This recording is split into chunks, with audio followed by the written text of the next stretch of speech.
Hello and welcome to The Actor and the Engineer. My name is Paul James. I am the actor. And my name is Josh Knapp. I'm the broadcast engineer. All right, here we go. Yeah, you told me last week when we did the Batman podcast, you're like, oh yeah, you're going to love this movie. And that movie is The Worst Person in the World. And so, yeah, I agree. That was Good. Right. You got real worried. Like your face just got like, Yeah, for a split second, I was like, am I going to get scolded? I was like, it's just I got into this movie and then nobody spoke English and it was crazy and I didn't know what to do. No, this is a Norwegian movie, so a lot of subtitles, but it's okay because I think it's really well acted. And I think even more than that, like the screenplay was what kind of bowled me over for this movie.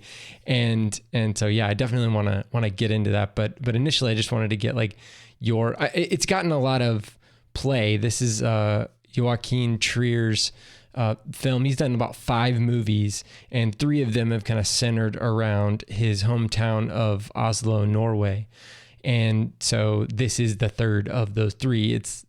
People are calling it a trilogy, but I don't think it's necessarily like he was planning on doing a trilogy or him and his co-writer were planning on doing a trilogy.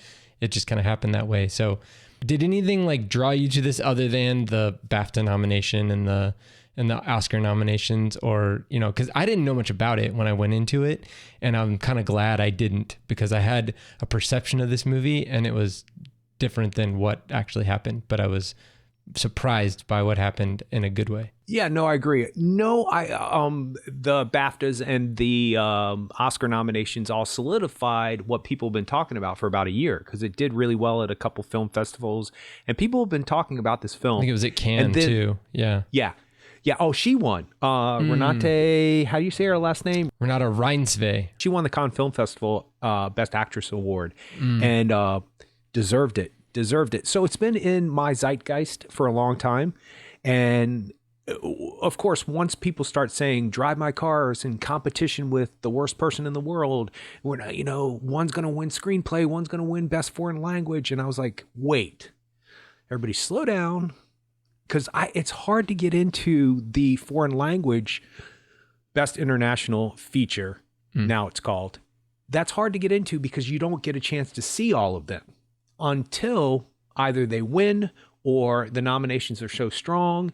And luckily I have a theater in Richmond where I'm staying right now that actually is showing the documentary shorts, the animated shorts, The Worst Person in the World, Drive My Car, a lot of the non-traditional or mainstream nominations. So it's been in my view for a while. And when somebody said it's in competition, finger quotes, with Drive My Car, I said, well, I have to now. And something happens when films start to compete against each other, especially for attention or for Oscars. You start to wonder, are they really going to live up to the hype? And it does. It's wonderful. It's the most mature coming of age film I've ever seen. I've seen a lot of films like this, and it's not genre breaking, but it's very interesting how it takes on somebody going from 29 to 30, which is a different, finger quote, coming of age scenario, coming of age or coming of adulthood, if you will. Like, you can no longer say you're in your 20s. In your 20s. I was going to say young. I was about ready to piss off a lot of people. Now, granted, I'm old enough to be everybody who's in their 30s father. But, so yes, I was happy to see it. I had a fantastic time. It is challenging. The script is amazing, how it deals with the relationships in it. And there are some absolutely charming and sophisticated and deep performances by these actors. So yeah, I was charmed by the film and I was glad. I'm glad I don't have a vote because I don't know what I would do. I mean, I don't know if I would go with this original screenplay, and it could sneak in there. Anything's possible this year. But yeah, so I was glad to see it. Yeah, I mean, I think that it seems like we've had a tendency that seems like there's some kind of navel gazing aspect to it, because there are portions of the film that where people in the movie talk about art, and they talk about what art is and how has a relationship between the artist and the art, and the artist and the audience. And the thing that I got from it is not necessarily that the writers were trying to come down at a particular stance. And in listening to some of the interviews that Joachim Trier has given, he calls himself a humanist, and that he knows that everybody has a point of view that they're coming from, and that he's interested in exploring each of those points of view. How did you get to the point that you were at when you made that decision? And I think that this movie, it's not necessarily like somebody making a lot of decisions. It's somebody not making decisions, or making decisions because they don't want to commit. I mean, just the beginning of the movie, the way that the movie is structured is prologue, 12 parts, epilogue. And the whole prologue is the main character, Julia, just kind of going through and going from vocation to not even vocation. She's going from preparing for one vocation to preparing for another vocation, just kind of leapfrogging different things and being like, it's kind of like a 5-year-old who's like, I'm going to be an astronaut, and, I'm going to be a carpenter, or I'm going to be a construction worker. And it's like, okay, that's fine. What are you going to be next week? But she's doing that with her life. And I don't know about specifically Norwegian culture, but I know, American culture, there's kind of like at some point you need to kind of like jump into the double Dutch situation, because if you just stay outside of it, then what are you doing with your life? And so she is trying to navigate through that. And it starts off with whatever she wants to do with her career, but then moves into relationships and children and all of that, and gets explored throughout the film. But I think that in the screenplay, there's not necessarily a judgment that happens on here. And that's a little bit difficult to do, especially when you name the movie Worst Person in the World. Like, I was expecting a lot of just severe things. And there are some things in there that she's definitely not nice to people, and not taking other people's feelings to heart, and she's not really accounting for other people's feelings. But at the same time, her feelings are getting hurt constantly too, by her father and all these some other interactions with people. But the thing that got to me is how I was expecting certain actions to make me dislike her more, and to have her be that kind of like anti-hero, but it really wasn't. It was more like accepting what was happening to all of these people as it was happening, and then trying to be empathetic with them and understand why they're doing what they're doing. The best example of that for me was and the way they do the each different section 1 through 12 is they just have a little title card at the beginning of the section, and this section just said cheating, and you're just like, oh man. And so they prime you for this experience, and it's something that's totally different, and something that's so much more involved. The two characters that are involved in this cheating scene are so much more connected than what you would expect. And so it's something that's actually more severe emotionally, and would have more impact to her current boyfriend than I think. Well, I mean, I don't want to say that, but I don't want to get into too many spoilers, but it definitely goes a totally different direction. And the writers and the actors too. The actors do an amazing job of connecting, but the writers figure out a new way. It's like a new way of looking at something. It's like I've always looked at or I've always expected to, when you talk about something like cheating in a movie, you expect it to be a very particular thing. You expect it to be specifically related to sex, but this was an emotional cheating, and it was a complete emotional cheating on your partner. And it carries a lot more weight. So her relationship with her current boyfriend was never the same after that. So yeah, it's a great scene. Well, I think what's interesting to me is everything you said, of course, but you keep mentioning how different you expected something to be. Cheating is not what you're thinking it's going to be. And when the film opens with her going from one possibility of employment or career or future to the next in her late 20s, you're expecting the movie to be about her finding herself through her career or what she chooses to do to make money or whatever's going to make her happy. She could be a barista for the rest of her life, which actually plays into something later on in the film, not with her, but with another character. And you're expecting this movie to be about her finding herself through these her possibilities of opportunities as a career. What did you say? Jumping into double dutching it? Was that what you said? Double dutch? Well, just like you got to. Yeah, I get what you're saying. That's a good analogy. You got to totally. get in. Yeah. Yeah, you got to do something to make money, and that's what defines you in this culture. But what's interesting is that that's not how her character is defined. She's already well-rounded as a character, and she knows who she is. And this is how I know that. The writing is so good that instead of spending a long time in the cabin scene when they're having an argument, she's basically saying to him, what is the deal with all these older people? You know, like, and he's going, hey, you've just met my new friends and now you're bashing on them. And she turns to him and says, I got to get some sleep to deal with these people. And then she goes to bed. That says more about her character right there than anything else that happened in that fight, anything that happened in that scene before and in the scene afterwards. And of course, that actually is a microcosm of the rest of the film, that sequence of events when they go to the cabin with the kids and all that other stuff, or I guess it's a cabin, a house in the woods. It's got an outdoor kitchen, which is really cool. Did you see that? Yeah, where they're like, oh man.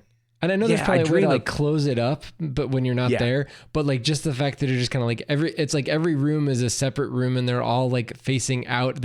You're constantly the outdoors are constantly present, which is really cool. And you have not seen Belfast yet, have you? Not yet. Nope. That's this weekend. I'm going to watch that. It's kind of set up like that, their backyard. And I'm fascinated by places in Southern California where you have a big deck and the furniture just stays out all day and night. You never have to pull it in. I mean, and you hardly ever have to have it covered or pull it in because it hardly ever rains. Yeah, I'm fascinated by things like that. But those couple of scenes is a microcosm for what the rest of the film's going to be. You're expecting her to be one thing, and then the charming girlfriend meeting the friends for the first time, and then she turns into this unexpected, entitled 20-something-year-old because she doesn't understand the language that they're speaking, meaning the adult language. And, you know, that's when the art conversation comes up and she's like, you pretentious people. Then the next day, something sort of happens, an event sort of happens that pulls her into being more of a human. And then she kind of takes care of one of them and she's kind of kind and she's much more gentle than you're expecting her to be. And that sums up the rest of the movie. The rest of the movie is exactly like that. So I'm glad that you're pointing out that one's expectations about what you think you're going to watch is completely different than what you're going to get. It's not what I expected at all. I expected at the end of the movie, and this does happen to a degree, I expected everything to be solved and she'd have all her relationship problems solved and she knows exactly what she's going to do with her life. And that's sort of spoiler-ish, but that's not the important parts of the film. How she reacts to those two prominent relationships, the cheating relationship and then her boyfriend at the time when she's cheating, finger quotes, emotional cheating, how she reacts to their lives later on is what the movie's really about. And I love that. I thought that was great because how often do you see an antagonist who's also the protagonist? That's not often what you see. You know, the antagonist usually sets the conflict in motion and the protagonist just usually reacts to it. Well, she is her own antagonist and she is her own protagonist. So she sets everything in motion by going, nope, I'm not doing that anymore. Nope, I'm not doing that anymore. And now, granted, she has antagonistic things in her life, her father, the relationship with her family, that kind of stuff. But it's not often you're chasing your own tail as a character. You're usually reacting to what other people do. And when she has those relationships, it draws her in a different way. It colors her in a different way. And I thought that was fantastic. It's one of the best relationship, finger quotes again, movies I've seen, because it's not even really about that, but it is. Yeah. Well, and it's so messy. It's too real for a movie. But somehow they're able to make it work. And it was written by Joachim Trier and also Eskil Vogt. Those are the two guys that wrote it, and they've worked together multiple times. But I think that with this script, they don't spend much time at the beginning, but she is a doctor. She's a full-on medical doctor who is training, who is at the very beginning of the movie was in a specialty study for surgery. Like you got to be a doctor before you can become a surgeon. And so that's what she was in. And just from, I'll tell you, the sacrifices you have to go through to become a doctor is a lot. But then also, like with Steph, she's a veterinary radiologist, and like she had to do vet school, and then she had to do an internship, and then she had to do a residency. I mean, so like there's so much school and so much time and so much energy, and you just have to be like super smart too. And that's something that they don't spend very much time on this movie, is that like she's just inherently smart. She is talented in a way that she is able to be a doctor, and she has the talent to be a surgeon. But when she's right in the middle of that, I think there's even a line in there where it's something along the lines of, surgery is a craft and not an art. And there's a really kind of like cheesy movie that was on a preview for, it's called The Outfit with Mark Rylance. And he's a tailor, and he has a similar line in the trailer, actually, where he's saying like, it's essentially being a tailor is a vocation. You don't generate something, that has no origin. You start with materials, and then you shape those materials. And so it seems like that's kind of what she was talking about, is that there's no artistry with surgery in her opinion. And that's why she veered away from that into photography, and then on and on and on and on. And she wants, she writes. So it's like, she's good at surgery. She's good at being a doctor. She's good at being a photographer. She's good at writing. Multiple people tell her throughout the film that she's good at writing. She's got it all. But this person we're seeing, and the scenes that we're seeing in the movie, are the opposite of that. It's a complex character that we're only seeing segments of, but the dirty segments and the complicated segments and the broken segments. And so you're right. We're obviously going to root for her because she's in most of the frames of the movie. But at the same time, you kind of see her going down certain roads, or see her making choices that you may not make, or that you may understand like how it's going to affect other people. But in the moment, like that's what she's doing. Another great scene is the scene where she kind of presses pause on her relationship. I love it. Oh my gosh. And that scene right there is one of those scenes where it's like, it just artistically from a filmmaking standpoint is great. It's subtle. There's no like fancy, Tony Stark CGI going on here. It's just people at a standstill. But what it ends up doing is she presses pause on her relationship to go and explore a possibility of a relationship with another man, and how they represent that is everybody in the downtown of Oslo is frozen. And so she runs past them, she jogs past them to go to where this new guy is working. And so that scene is so, she's so elated, and it's so cinematic, and the music swells, but you realize what she's doing to this other guy, and you realize like how she's moving on before she's moving on. And that comes up later in the film too. And so, yeah, if you don't like complicated, difficult discussions, then this may not be the movie for you.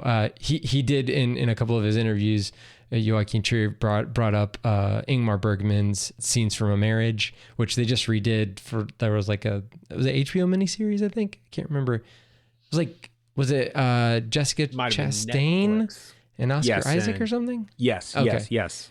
Yeah, I think it's Netflix, but Netflix. Okay. But still, yeah, I mean that there's, same thing, difficult conversations, Marriage Story, another one, that kind of a thing. But yeah, I enjoyed it. And I think that, it's like a counterpoint by having these really tough emotional, having these scenes with tough emotional baggage, but just with, amazing cinematic flourishes. It gives it this weird mixture. I don't know. It's hard to describe. Well, he goes all over the place tonally. He's left, right, up, down, purple, blue, and they all flow very well. And it might be because he entitled each chapter, so maybe we're accepting each chapter tonally different than we would. But it's interesting. I'm going to backtrack for a real quick second. When you were talking about her being good at everything, see that? I think that bodes well for my analysis of this film is not about her discovering herself and her career. It's not about solidifying who she is at age 30 of who she's going to be professionally or how the world is going to identify her. She is going to discover herself by these choices that she makes in these relationships. And it's just not these two guys. It's also her father. It's also her family and people that we've talked about already. So I think that bodes well for that idea that this film is not about identifying somebody's career as who you are and figuring that out, because that is a very traditionally American film genre story arc, where at the end of the film, they've discovered who they are after trying to figure it out for a long time. And usually they put their relationships on pause to try to figure out, are they going to be a doctor? Are they going to be a photographer? This is the polar opposite. When you said that she put her life on pause, that's interesting that you said that, because to me, I thought it was time standing still, because the moment to moment interaction with the guy at the party, for lack of a better name for him at this point, is what happens when you fall for somebody. Time does stand still. And in your mind, you'll be having all of these thoughts about the person, and life is going at its normal pace, but you lost an hour because you're spending all this time thinking about this person in these scenarios, in these situations and all that other stuff. And it does seem like when you're walking down the street, as cheeseball as it's going to sound, it does seem like everybody is just maybe not on pause, but not in your way. You never run into anybody. You never, meaning bumping into somebody on the side of the street, or you never almost like get hit by a car when you're crossing the street. Everything just kind of flows when you're having those moments in life. And maybe I am, a desperate romantic on some level. No, not maybe. I am a desperate romantic person on some levels. That charmed me. That made me realize that they really didn't do anything at the party. Yes, emotional cheating is a real thing, but is that what they did? Ooh, we could have a discussion about that.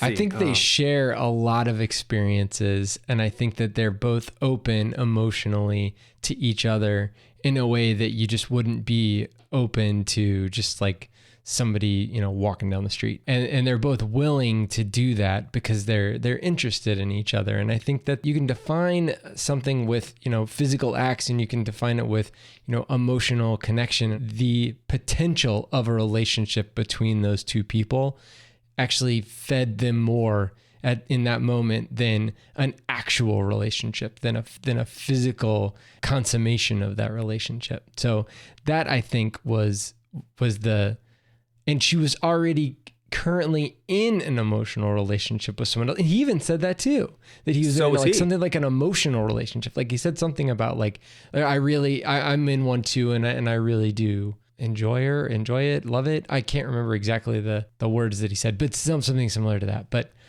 yeah, it's that anticipation and the willingness to give in to exploring that to that extent, because they're like little kids. They're like, is this cheating? Okay, let's go back for just a split second.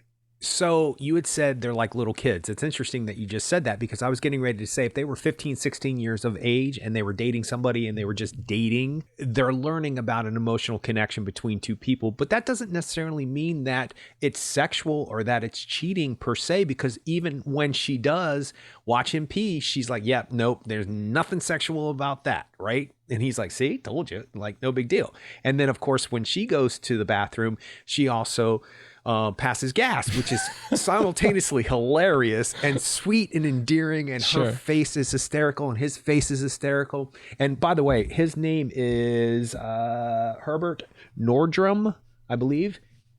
Nice. That guy is a huge star waiting to happen. He just has to get the right film at the right time, and he's going to explode, because I was charmed by him. The other actor who is Anders Danielsen Lay. Yes, he has been in a couple of other of this director's films. Yeah, okay. Yeah. Well, everybody was talking about him. I think he was nominated for the BAFTA for supporting actor. It's this other actor that I found fascinating, and really? that he's the supporting actor of the movie for me. If someone's going to give an Oscar nomination to a supporting actor in this film, it would go to him. Because of that one scene later on in the film when she says the mean stuff that she says about being a barista. Yeah.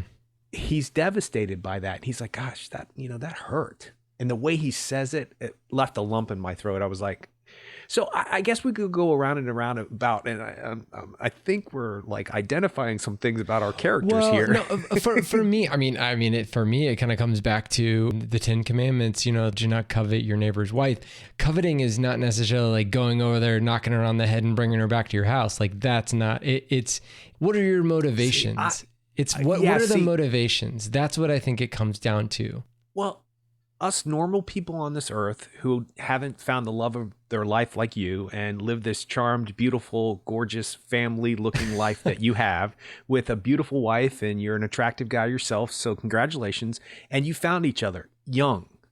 So you found that connection. So you wouldn't need to have that connection with a stranger at a party. That would never come up with you, because it would just not be what you needed, because she hasn't had that connection to a degree. She's needed that connection. So it strikes me as the type of thing that it goes back to that scenario. Can a man and a woman, heterosexual man and a heterosexual woman, actually be friends? Can they actually be friends? And I think if they were 15 and 16 years old, that would start a friendship where they would probably be buddies for the rest of their life that night. That night at the party would start a friendship, lifelong friendship. Would they eventually sleep together? It doesn't matter. The point is that they would have developed that friendship. So they both need that connection. So to me, yes, if you came home to your wife and say, I just peed in front of another woman at a party, she would be livid and she would be mad. Yeah. And vice versa, because that's not what you guys need in your world. Mm-hmm. But there are people out there who are starving for that connection because they have everything else that you and Steph have, but they don't have that connection. You guys have a friendship too. Yeah. You guys are like, I've seen it in person. You guys are like buddies, and she is your superior by far. I mean, she takes you down left and right. Yeah. Oh my God. You have no idea, people. But she can buddy you up. Like, she can definitely take you down when she comes to like being your buddy.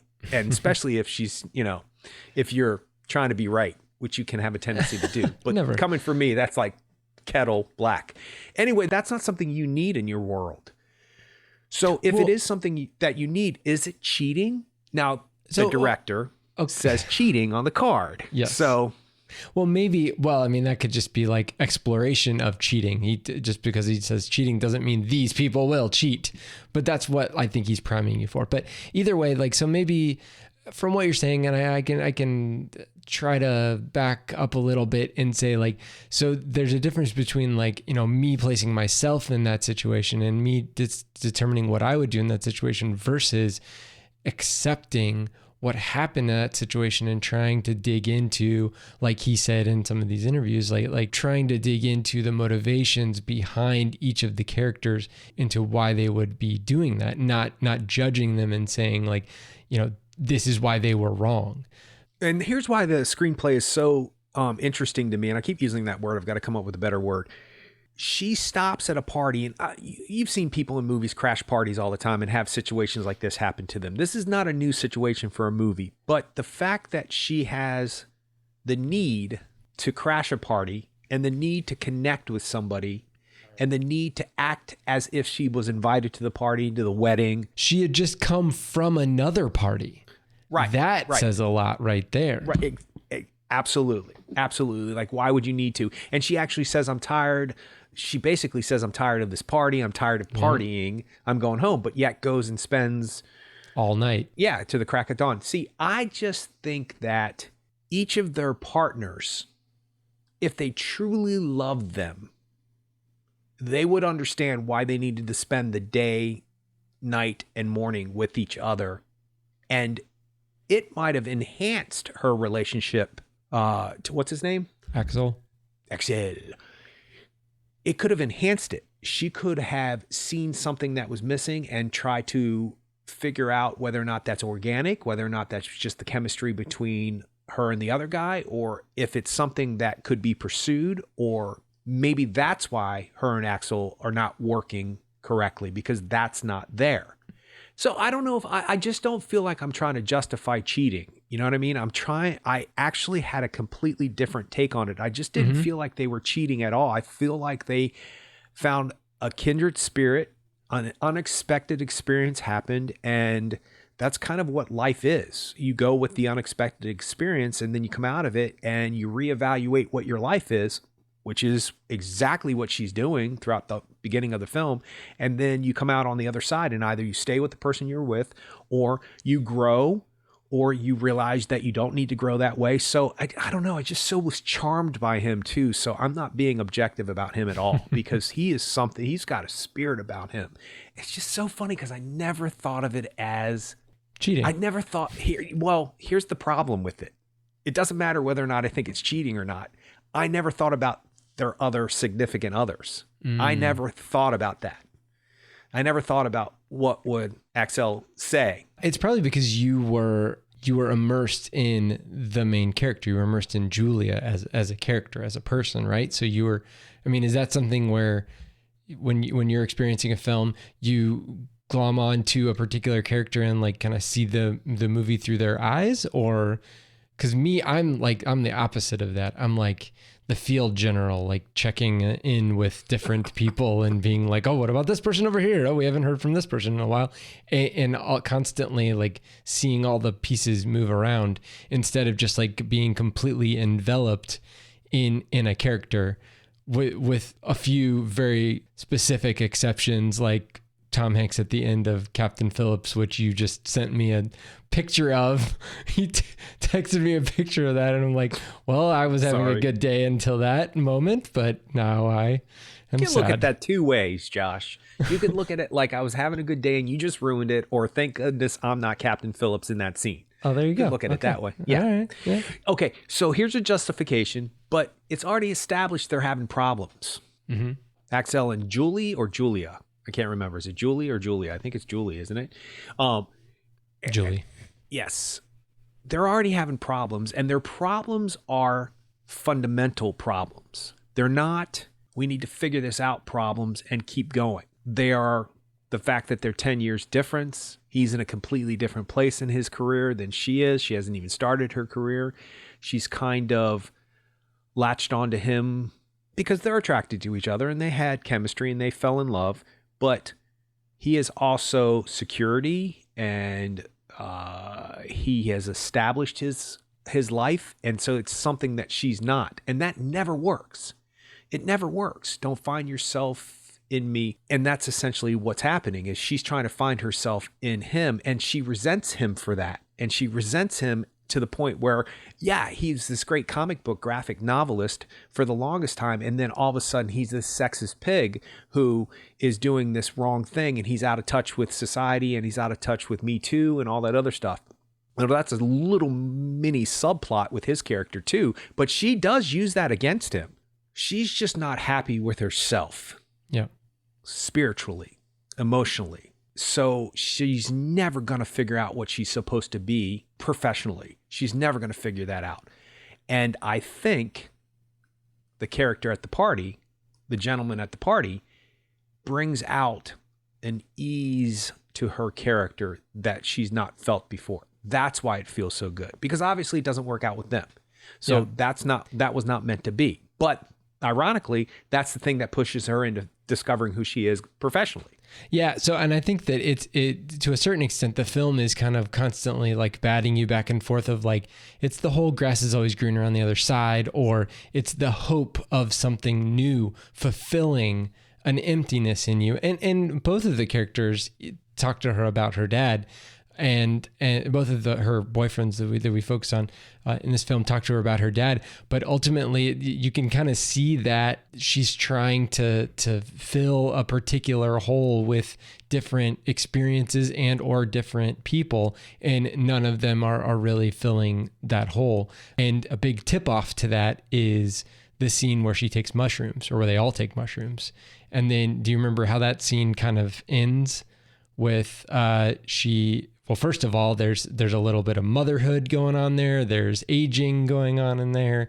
And then ultimately by the end of it, she sees her dad, and she attacks her dad with a feminine product, but she's in the just kind of like the basement of her discontent, and the thing that she's focusing all of her energy and anger and anguish on is her dad.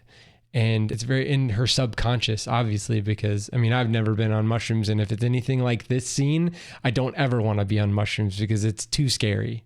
It's just way too scary. I couldn't imagine it's not losing control to that extent. Nope, not for me. Well, because, I have to reveal some truths here if I answer that opinion. Now, I have taken shrooms before in my life, and no, it's not like that. It's not. And anything like that is based on who you are as a person, and chemically it brings out something. I'm not pro or against anything like that. You do what you got to do in this world to get by, is my opinion. Become an adult, get a job, pay rent for a year, and then do whatever you want. That's what I used to always tell the young people that I worked with. But so I don't want to seem like an advocate for drugs, but it's not like that. That's very much a cinematic device. Flourish. It's definitely finger quotes trippy, but it's not like, you don't see yourself at 102 years old and 250 pounds. You don't see yourself. Now, the fact that she might have thought that she was doing something other than what she ended up doing in real life, and you kind of are indicated by the boyfriend going, no, when she gives herself war paint. Mm-hmm. And I love how delicately you described what she did. Very well done, dude. Very well done.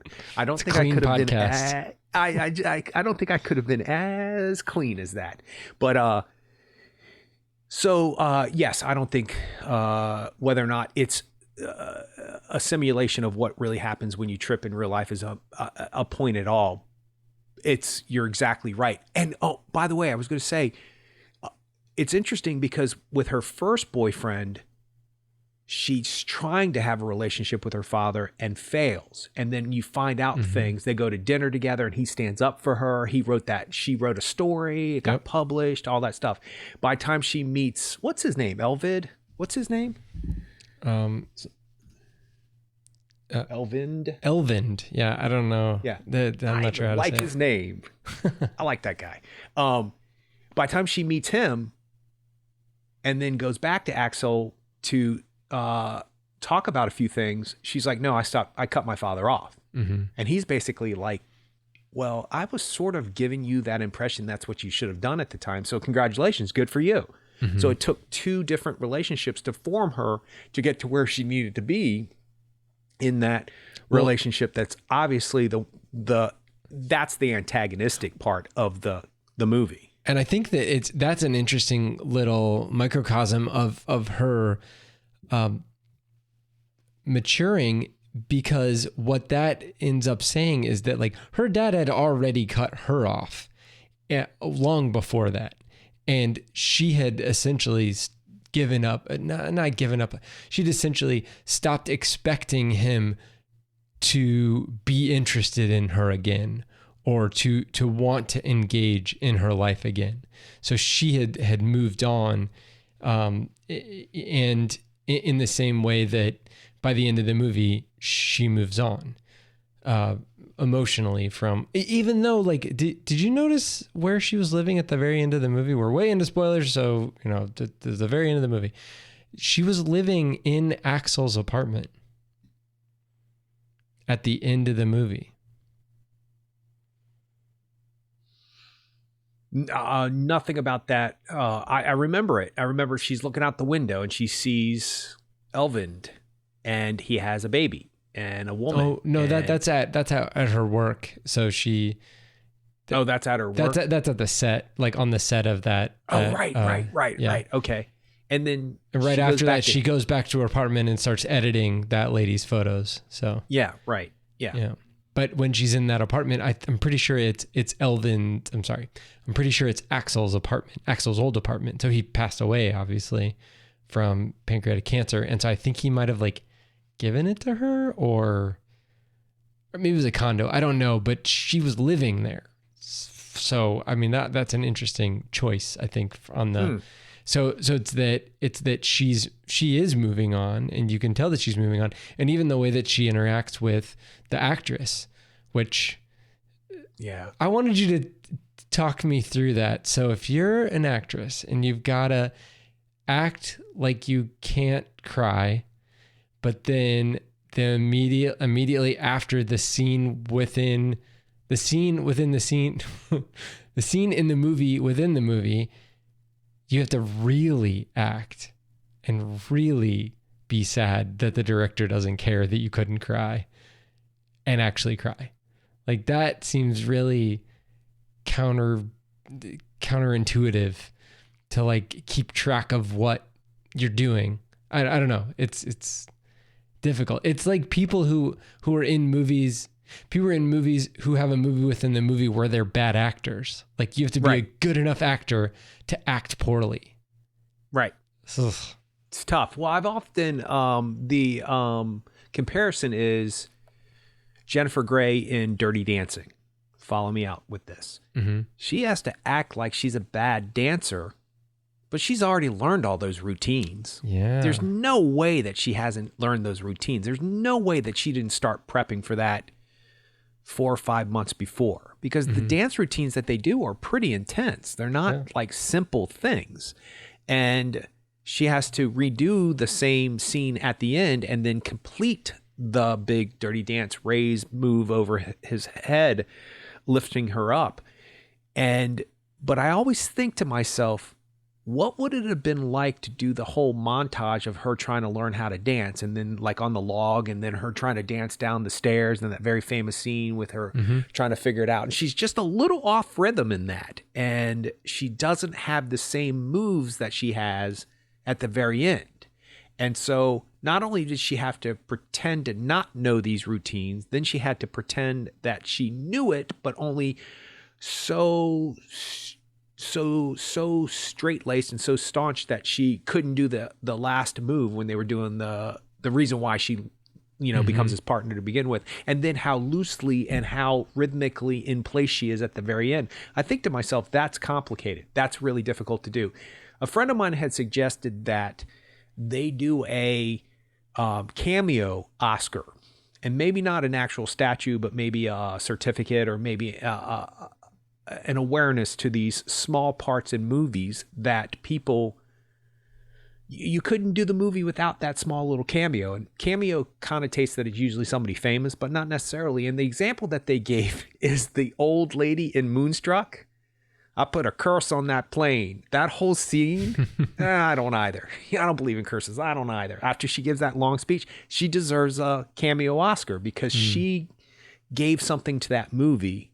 The little boy in Color Purple, when Harpo is trying to build the house and he busts through the ceiling, the little kid standing there, it's gonna rain on your head. He deserves a cameo Oscar. So does this young lady from The Worst Person in the World, because I thought about that later on, how hard it would have been to not be able to go there and pretend, act, like you can't go there. So what she did to get there, I have no idea. And then that picture that she actually took is beautiful. And yeah, I thought about that. I don't know how you would do that. I suppose because it's so well written, usually when it's extremely well written, it just happens. You just know the lines, you know the moments, and it just happens. So yeah, I don't know what you would do to prep for that. You know, maybe you don't prep at all and then you wing it that day because it's so frustrating to not be able to go there. That's worse. See, I think that would have been the hardest part, to pretend to not go there, because actually trying to pretend not to go there might make you go there. Oh, So wow. it's like, Interesting. yeah. Well, a friend of mine said, and he's a superb actor, very talented, very professional, did Taming of the Shrew with Rita Moreno when he was 21 years of age. Jeez. And yeah. And the reviews were, Rita Moreno has an Oscar for a reason, but who is this guy? And like, what is he doing? He's amazing. He said that the best way it has to be well written is the first thing. And then to try and hold it back actually makes it come even more.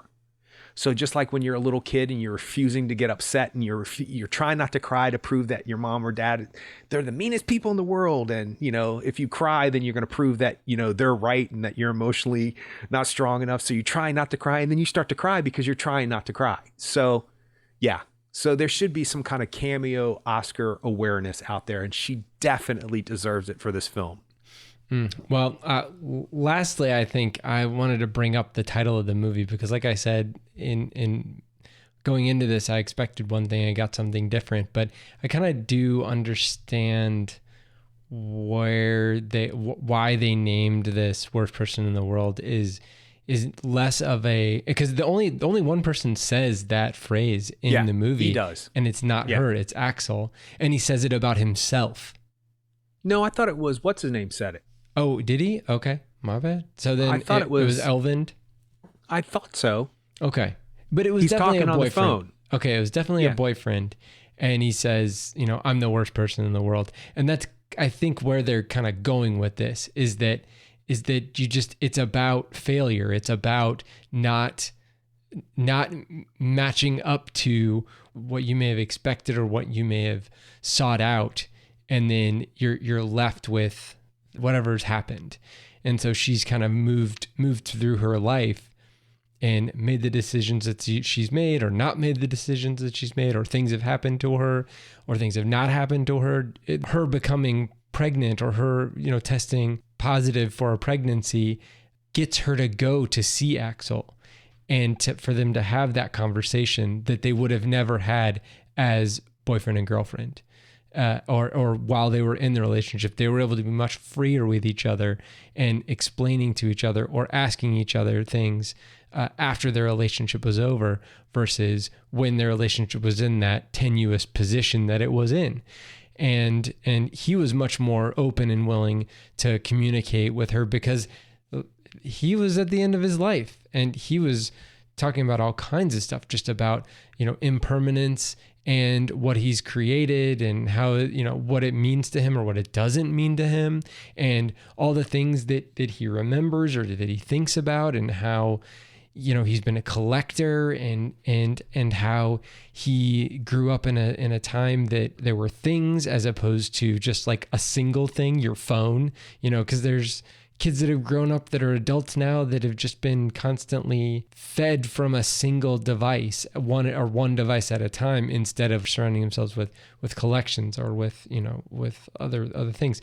So, you know, he's going through all of that. They're having all these conversations. And I think that it's potentially because she's able to now see that, you know, that the things that she's done in her life haven't necessarily led to what she assumed they were going to lead to.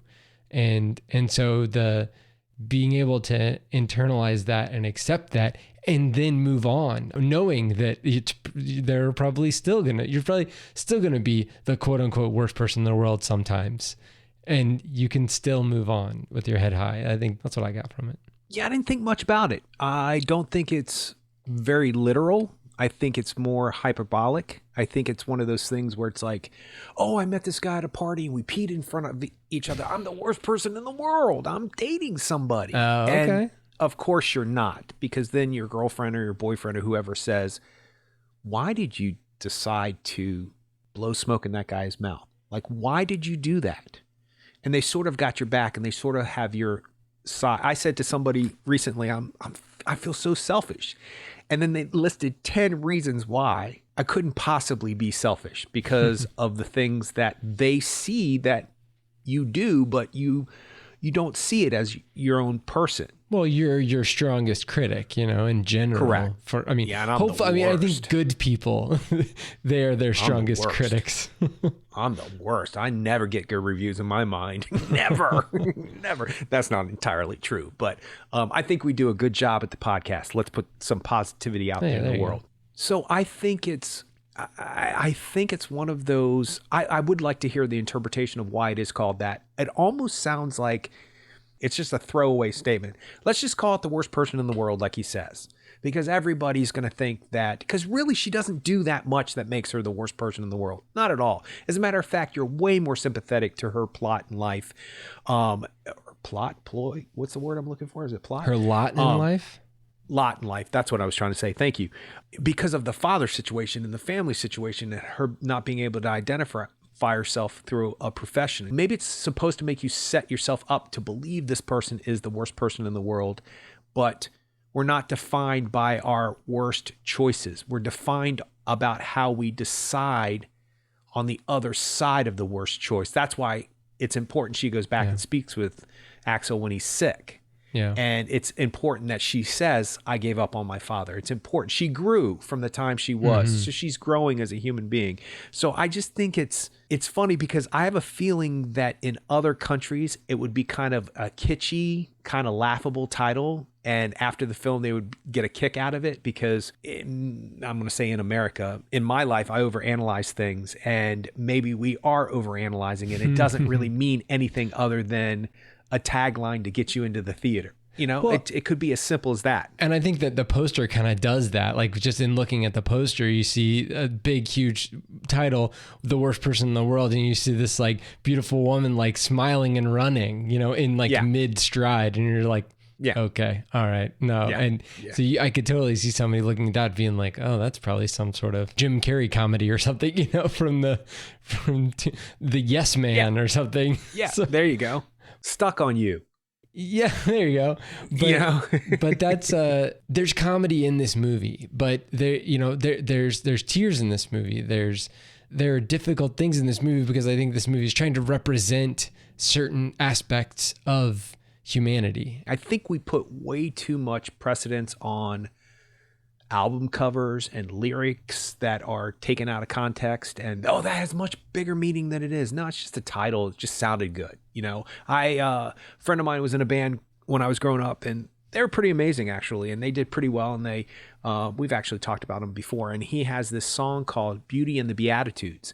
And the line is, 21st Amazing Light, and the way he sings it is really cool. And so I'm not going to do it because that's not good. So I had a conversation, and artists defining their art is always a difficult conversation. And I have known him since high school, and I never broached the subject of why you said something, blah, blah, blah. He brought something up about a lyric. And I said, well, where did that come from? And we started talking about it. And he was like, hey, where did 21st Amazing Light come from? And he goes, oh, I think I was at a person's 21st birthday party and I just thought 21st, candles, light. That's it. And I was like, and I had this whole scenario in my head of why 21st Amazing Light was it meant this and it meant that. It didn't mean anything. It just sounded cool and it fit into the song. So, well, that's what's great about art is that, you can pour yourself into something and make it your own, even if somebody else, got the ball rolling. I found a transcript of the film and it's not necessarily in a format of the screenplay, but you are correct. It was Elvind. It was a voiceover, and the voiceover was which we didn't even talk about the voiceover, which was really cool. It was a female third person voiceover.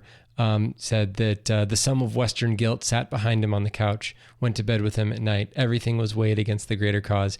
He felt he was betraying Saniva, betraying the Sami people, felt like the world's worst person, but he couldn't resist. He doesn't say that on a phone call somewhere. That's where that's the line? That's the line. That's not even the title of the movie. That is correct. He felt like the worst person in the world is well, not. He felt like the world's worst person, but you were also getting a translation from Norwegian to English, so the format of it may be similar. But I feel like my explanation, I feel like that works for me. So we didn't talk about the narration. The narration made me think immediately of Amelie. Just the way that it was. Totally. And I was trying to think of like, this is some sort of like bizarro Amelie. It's very cinematic like Amelie is. It has those like vignettes, these sections of a woman's life. And so the structure is somewhat similar, but it's of such a grounded and realized character versus Amelie, who is the exact opposite.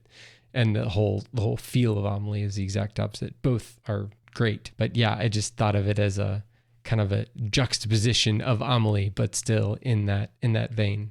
Well, it just reminded me of that kind of after-school special narration and that don't drink and drive and go to the prom narration. That you know, it sounds sympathetic and it sounds like easy on the ear, but they're also saying things that you don't really want to deal with and you don't want to be told what to do when you're 15, 16 years old. And it's a very interesting choice. It's very clinical sounding on some level, but it sounds like those industrial films, you know, when you sit in your corporate office and you have to watch something from HR. It sounds like that. It's supposed to be consoling and sympathetic, but it's almost condescending.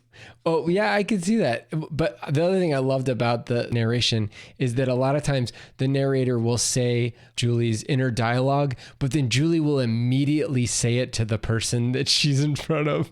And you're like, well, you're supposed to keep that inside. And, you know, and she's like, nope, I'm just saying it because, you know, whatever. So I think that's a good way of a good quick way of explaining to the audience. It's like, so the things that a normal character would just like keep inside and just like either hold against someone or not bring it up because it would just cause an issue. She just comes out and says it. And so that's a whole nother wrinkle to this character. And I will go on a ledge or out on a limb and say there's a lot of talk about original screenplay. And nobody really knows. And Oscar predictions are very difficult this year on some level. It's starting to lock and load. But I would not be surprised if this ends up winning. And it's the surprise, because it was a surprise that it was nominated. But if you've seen the movie, it's not a surprise at all. It is definitely an original screenplay. And I know that that's not what that means. But this is definitely, and it's uplifting and thought-provoking and just it kind of makes me angry a little bit in places, and it inspires me, and it's just it's nice that there's going to be a generation of people who have this to reflect their character on. You know, this is all the 30-somethings out there who are lost, who don't know, just coming out of COVID, and this is the first movie that they see, and everybody's lost in this movie on some level, and that's inspiring to me. And the director doesn't pull punches and the performances are outstanding. So I'm glad that it was put into my world, because it's one of those films that if I had seen like 10 years from now, I'd be so mad it took me that long to discover this movie, because I'd be like, why did I not know about this movie before? Because it's special. It's definitely special. Yeah, definitely. All right. Well, you can check us out on the web at actorandengineer.com. You can go to facebook.com/actorandengineer. You can tweet us at Actor Engineer, and you can find us on YouTube. Just search for the Actor and the Engineer podcast, and we'll see you next time.